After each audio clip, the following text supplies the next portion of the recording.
Brod i brodska okolica oslobođeni su od osmanske vlasti u listopadu 1691. i nakon toga više nisu bili ugroženi od osmanske vojne sile, iako je rat s njima nastavljen sve do sklapanja mira u Sremskim Karlovcima 1699. Taj period obilježavaju ratni sukobi između Habsburške monarhije i Osmanskog carstva, posljednja 2 desetljeća 17. stoljeća, te na početku 18. stoljeća rat za španjolsku baštinu i ustanak Uruca u Mađarskoj. Drugim riječima, ajmo reći, 30 godina kontinuiranog rata sa vrlo kratkim prekidom od 1699. do 1701.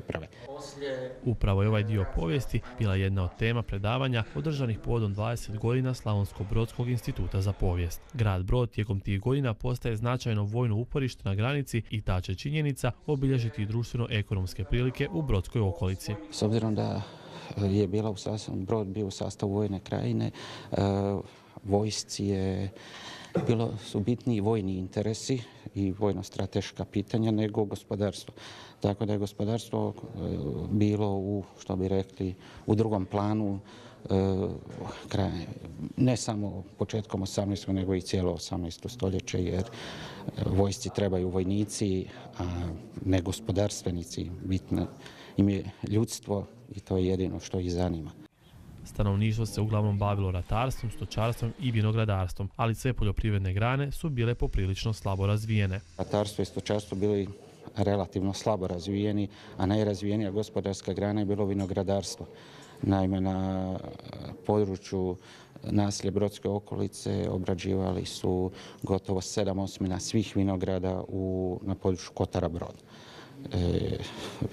Tako da je vinogradstvo bilo najrazvijenija gospodarska grana, što je vrlo zanimljivo, a možda je pitanju jedan od, ajmo reći, bitnih čimbenika vojska, koja očito voli u slobodno vrijeme popit, pa im treba.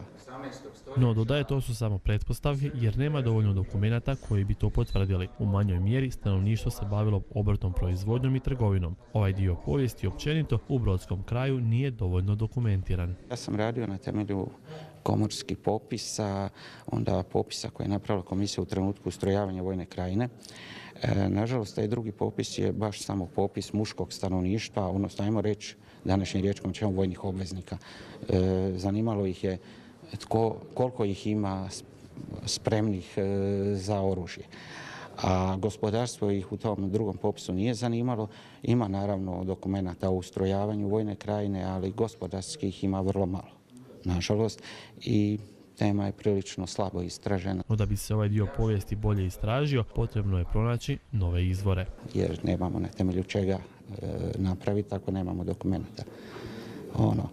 Za kasnije, naravno, kad se ustroji vojna krajina, onda postoji građa, jer su vojno-krajiški zapovjednici normalno pisali razne izvještaje, slali te izvještaje višim komandama, odnosno u Dvorsko ratno vijeće, tako da za poslije ima, ali ovaj prijelaz ima manje dokumenta.